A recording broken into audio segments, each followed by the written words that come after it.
Look alive, national panel. Woody Page, Plasma One, Tim Calishow, Israel Gutierrez, Pablo S. Torre. Hello, everybody. Today, the thrill of Superman, the agony of the F word, and the flag that was but wasn't. Everything that's everything from Pat's pants last night. Also, Kick Wachowski. Let's do this. Man. Wachowski. Totally incidental. Always lifts his leg like that. It's Around the Horn. Here's Tony Reali. That was the dark one. That's Hey right. now. Hey now, welcome back around to the show that scores the argument with the panel that looks sharp from west to east and especially autumnal in New York City today.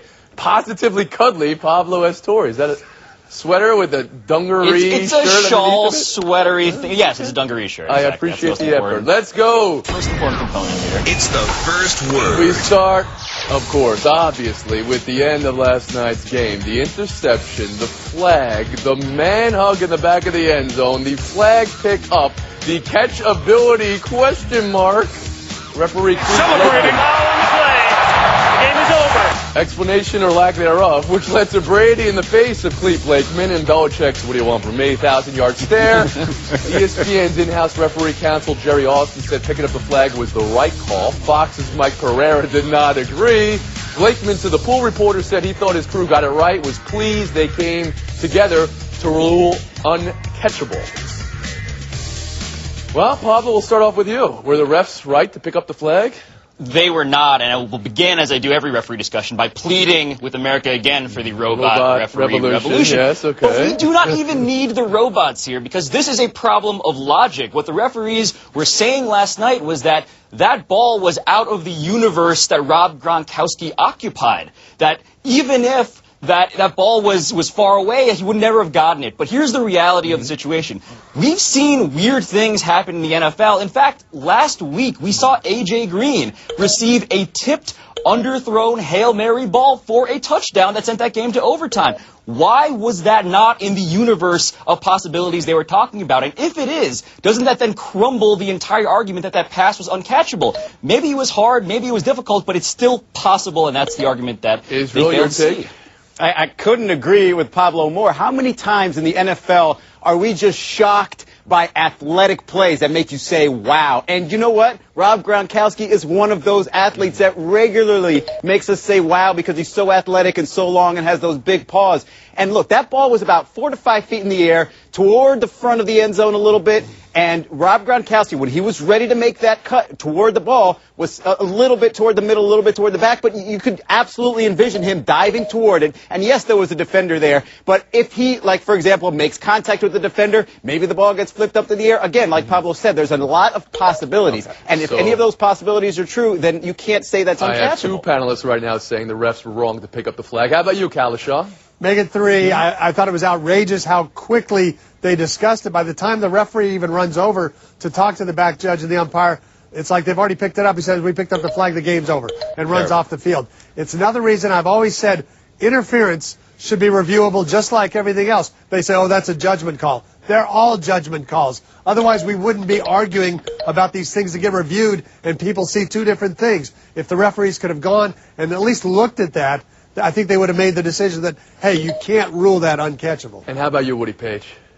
Make it 4. Yeah. I have to agree. Terrence King, who was the back judge who made the original call, used to work for a talk station in Denver. Little did he know he'd end up being the subject of the talk all over the country today. But he should have had the courage of his conviction to say, I made the right call. But what happened was 2 other officials came over and told him it was uncatchable, so he picked up the flag. The referee, I thought, in his statement after the game, his key statement was, I think we got it right. I think you got it wrong, because I think that Gronk could have made, if he hadn't been face guarded and if he wasn't being held, he could have come back to catch the ball. I thought it was far enough in the air. In fact, when the flag was dropped, I'm thinking about they'll be on the 1 yard line, and 50% of the time in those situations in the history of the NFL, the teams do score. So I think they made a bad call, and it should have been reversible. Woody for a second. The back judge is Terrence Miles is his name. Israel back in there?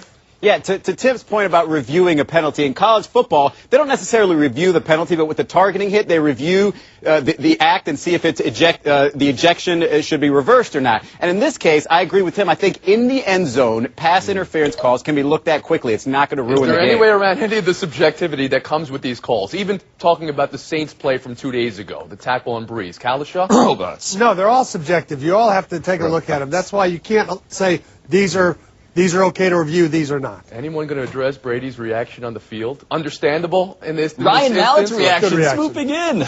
He said Ryan he didn't Mallett's see it, swooping but in yet the he was very F-bombs. adamant on the field. Okay. For the Panthers, statement win number 2 in a row consecutively straight. And for Cam, while you people just diagnosed Brady's body language and Ryan Mallett's body language, Cam's body language all good on the 75-yard run. Arm all good for the touchdown passes. Life all good at 7-3. So was last night's win a bigger statement for the team or for the quarterback, Woody Page? I think it was all about Cam Newton, truthfully, because he was going up against the guy he had idolized, Tom Brady, and he even talked about that after the game, that I think you could see the smile on his face because he had actually outdueled Tom Brady throughout the game. But he didn't make any mistakes. He looked totally under control. He makes the big play at the end of the game, the pass to Ted. I thought that the way he controlled the game, particularly in the second half, well, Ted Ginn Jr. Of course, I know you're on a first-name basis with him. I understand your relationship with him and his family. But he picked up those key first downs. He didn't make any errors, as I said. He didn't throw any interceptions. He had 3 touchdown passes. I thought it was an exceptional game, and to me, career-defining. I agree totally. I think it's more about Cam. I think the 49er game was more about a team thing and the defense showing what it could do. Last night, 3 touchdowns, no interceptions, didn't make mistakes. I like the fact that Cam, a lot of running quarterbacks come into this league, and they want to redefine themselves, and they're almost afraid to run the ball. He still runs when he needs to. He makes plays when he needs to. He's very comfortable being Cam Newton right now.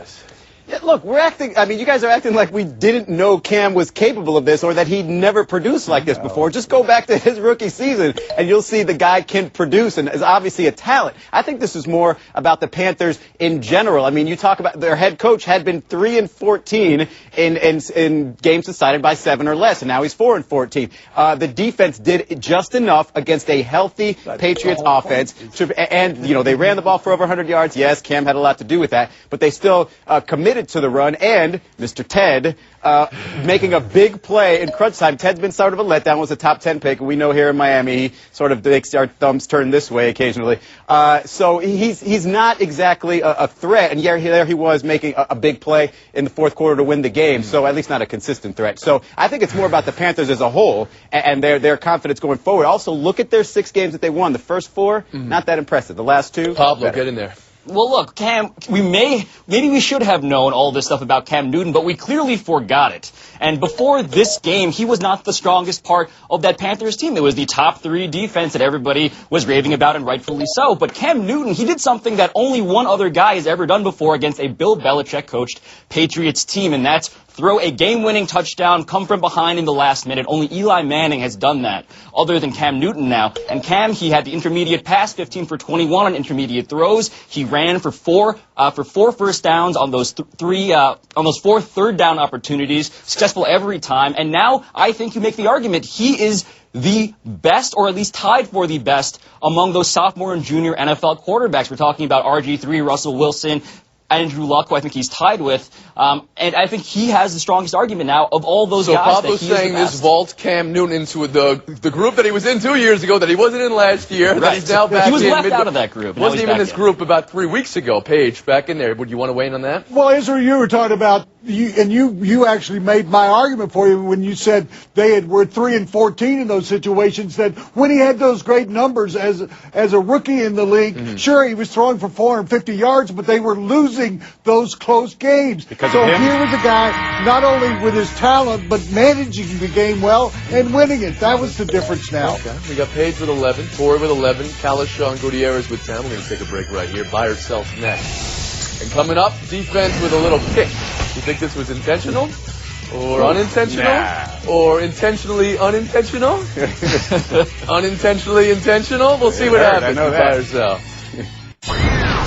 buy or sell. Making the world a better, more cuddly place, one buy or sell at a time. Thank you for the cuddliness, Pablo. Tony Allen says it was not intentional. Chris Paul says he knows it was not intentional.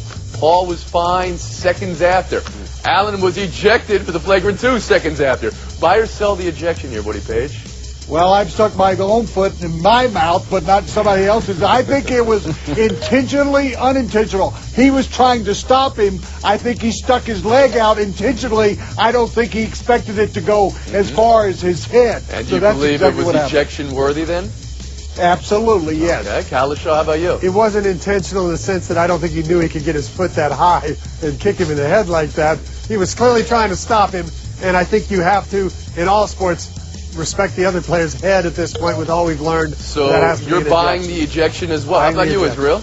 I don't believe it was intentional, but I am buying the ejection as well. If you just go back to this past Friday, Miami versus Dallas, when Mario Chalmers tried to get his arm away from Samuel Dallenberg and unintentionally hit Dirk Nowitzki in the face, not only was he ejected, he was fined and he was suspended. So I think they're really protecting the head and neck Tori, area. how about you? Yeah, look, I buy the Jean-Claude Van Damme writing Volvo's level of agility from Tony Allen, but I also buy the fact that last year, 32.7 of all single-instance ejections involved the head or the neck. That's what was the case here. I don't think it was the kick so much as You the know skull that being Jean-Claude struck. Van Damme commercial is real, right? He had some Totally. cables holding him up to make sure if he fell, he would be all right, but he was actually on top of both those trucks that were driving backwards. The muscles from Brussels wouldn't lie to got us. to do with anything. Buy or sell 2. Confusion in Washington. Robert Griffin III questioning whether the Eagles knew what was coming Sunday. Mike Shanahan not questioning that. Sonny Jurgensen questioning whether RG3 should have been pulled from the game. Mike Shanahan not questioning that. And the Washington Times questioning Griffin's humility. Hard to warm up to a man who's not humble, it says right there. Do we have a Shanahan problem or an RG3 problem in Washington right now, Kalishaw? I think we've had a Shanahan problem almost since he got to Washington. I think we have an RG3 issue that's different from a problem. RG3 is inconsistent, and he needs to clean up some of that and not make the mistakes. Shanahan's had problems since he got So there. you say the issue is inconsistency, but the problem on a larger scale is Shanahan, and what exactly is that problem? Is it just the coaching ability that he to has get the right job now? done. He was 12-20 before RG3 got there. Gutierrez? I think they have a problem communicating. I think the two of them have a problem. Look, I think you could tell from the beginning that RG3 was a little bit full of himself, and I agree with the headline in that column. At least I haven't read it, but that he puts himself ahead of the team somewhat, and he called out essentially his head coach or his offensive coordinator, whichever you want to say, after the loss on Sunday. And what quarterbacks do that? I think it's a communication issue between the two. Even if what we got here is a failure to communicate the humbleness, the confidence of RG3, that's a red herring. I mean, the reality is they're not winning. If he was performing, no one would have a problem with what he was doing. That's what happened last year. And if it's a quarterback versus coach situation, the franchise and fans ultimately rule in favor of the guy who's way more What do you think scared. the aberration? This season or last season? I think it's this season because of that injury, which, by the way, Mike Shanahan kind of left him in for. And now to I think Woody RG3 is going to be better than that, definitely. Well, the way you put the question, I'm going to say it's a Shanahan problem, but not Mike Shanahan. Kyle Shanahan. He's the one calling plays that RG3 called out. He's the guy that is serving as the go-between between Mike Shanahan and RG3. He's apparently not doing the job, and Mike's not coming down because he's his son, and that's the problem, I think. Buy or sell 3. Bengals defensive end Michael Johnson, the fans in Cincinnati who booed the home team in the first quarter Sunday. If you're not being positive, leave. Adding negativity breeds negativity, and we don't do that here. Buy or sell Johnson there, Israel? I'm going to sell it. Look, if negativity breeds negativity, well, you guys started it with the negative play. It wasn't a very good play. And the fans could be a lot worse than booing and holding up Is that how signs that saying, works? will the real... Yes, of course. You guys Will the- started it with the bad play? Interesting. Okay. Yeah. The sign in the stands that said, will the real Andy Dalton stand up? It could be a lot meaner than that. Tori. Yeah, I got to sell this. If Gladiator taught us anything, it's win the crowd, win your freedom. Yelling at fans has never paid off for any athlete. You cannot attack the people who are basically paying to watch you. They can do whatever they want once Woodrow? they pay for that ticket. I'm going to sell it also. If he thought there was negativity, he should have been in Houston earlier in the year when the crowd cheered when Matt Straub got injured. I don't think this is anything like that, and fans have a right to express their opinion. You know, I'm going to buy him his right to defend his quarterback, and I think that's a good idea. I'm going to sell that the fans are doing anything wrong. Andy Dalton's had 15 interceptions this year. Seems to have leveled off or even gotten a little worse the last 2 or 3 weeks. That's kind of scary. His last 3 games. Coming off a game, 4 games ago, he was outstanding against the Jets. His last 3 have been abysmal. Kalishaw, 18. This was a good one today. Bud, you're the first to go. What's the last word? I think Woody had issues today. I think I have a problem. Paige, Gutierrez, Torrey, lightning round next. Coming up, the system that giveth twice before, taketh awayeth perhaps. Yeah. How Urban feels about the BCS today. Next. How convenient.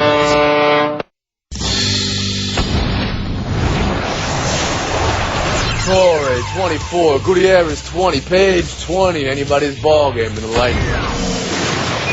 Urban Meyer weighing in on the BCS this year. Quote, it's a flawed system, end quote. In 06 and 08, he won in said flawed system while having 1 loss each year. How should we consider his current assessment of the system, Woody Page? We should pay no attention to him.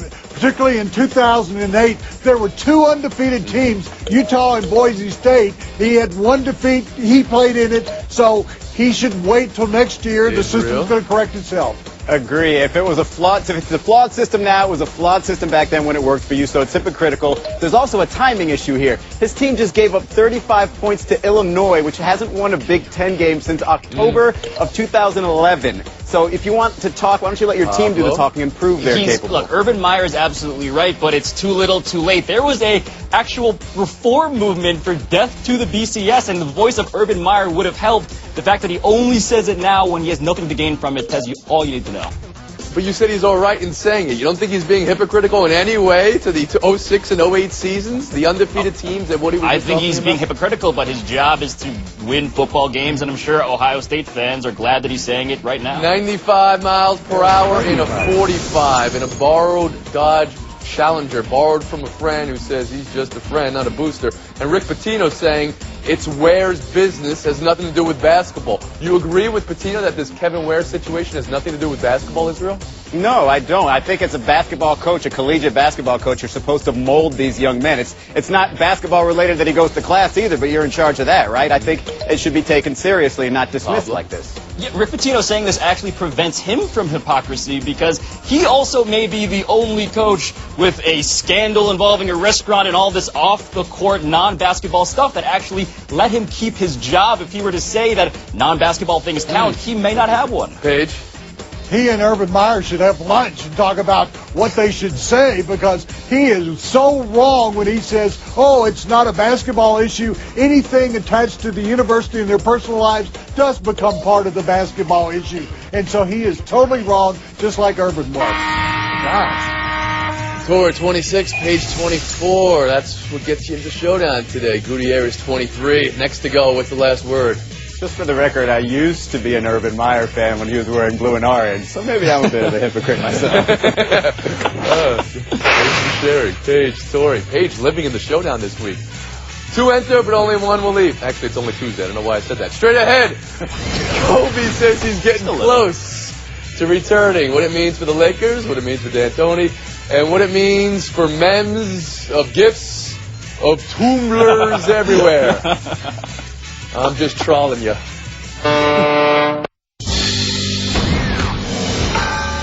Don't need to explain showdown to these 2 gentlemen. Woody Page has been here all week, and Pablo Torrey, most showdowns in the last calendar year. So very impressive duo here in showdown. Good luck to you both. Showdown 1, Kobe on The View this week. And on the court this week, telling everybody, showing everybody he's medically cleared, coming back soon. How do you think Mike D'Antoni and the Lakers should proceed here, Woody Page? I think they should let him play when he wants to play. If he says, I'm ready tonight, you put him on the court. You play him about 24 minutes a game, but he's the one that makes the decision now that the doctors have cleared him. So you say it's Kobe's No, call. put him out there. Once the doctors say he's okay to go, now it's time to test the mythology. All offseason, we've heard about how much Kobe's insulted the 1225 ESPN-ranked Twitter avatar thing, how he hates to be considered a second-tier player. Now it's time to show everybody that you're not. So you agree with Woody Page? Interesting Yeah, I guess. move there from Pablo Torrey. Point goes to the Woodman. Showdown 2. The Final 4. Semifinal games will be on TNT this year, but also on True TV and TBS. That's where Turner will air broadcasts solely dedicated to each team that's playing. So where do you come down on these Homer broadcasts, Pob? I mean, national people talking about local and regional issues, that's never going to work. But in all seriousness, I think it's a great idea. I would love to see the different perspectives, and I mostly want to see a crazy Spanish language Gus Johnson. Pablo, I think that gets us closer You're now talking about one of my good friends, Jim Nantz. And when Jim Nantz does the Final Four, I always want to hear him and watch him and his crew. So, no, I don't want the homers. This is a great idea, Woody Page. I mean, even just to flip over for like 2 minutes during the game, just to hear if something like Jim Nantz. controversial. You said that, yes. We're giving the face time to Pablo Torre. 30 seconds. Why? I wanted to spotlight the press conference that people didn't really talk about this past weekend, and that was Mark Trestman taking questions about his use of timeouts towards the end of the game that the Bears actually won over the Ravens. He gave a 590-word explanation, quoting percentages and analytics, basically going far and beyond the call of duty. He treated reporters like equals, and when you look at Bill Belichick last night, wherein a muffled burp was the most interesting thing that was said by the coach, you have to tip your hat to Mark Trestman. Thank you for treating journalists like people. Okay, Pablo Torre, that's win number 26. Pablo, you know he makes up those showdown stats, by the way, right? No, he doesn't. I'm sorry, Jim. Try to protect you, Jim. Folks, thanks for coming around on a 23.5-hour break. We'll see you tomorrow. Van Damme around the Don't horn. let the curtain too far. Lexington, Kentucky.